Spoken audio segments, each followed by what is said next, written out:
aku ni kan.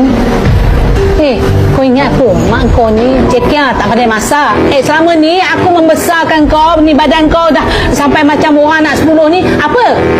Excuse me, cakap cantik sikit. Orang badan kati model Manisa, dah mak kau cakap anak 10 tu, anak 10 terima sajalah. 10 ke 11 ke 20 sekalipun mak kau. Tu Man, tak apa. Acik tak kisah kalau dia tak mau minta tolong Acik redha je dapat anak macam ni. Ni, aku nak beritahu dengan kau.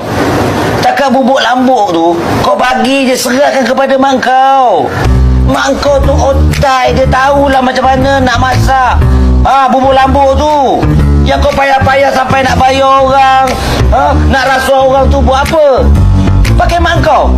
Dah tentu free. Duit tu, bagi kat aku je. Kau tolak-tolak kepala aku tadi tu pun kena bayar tu.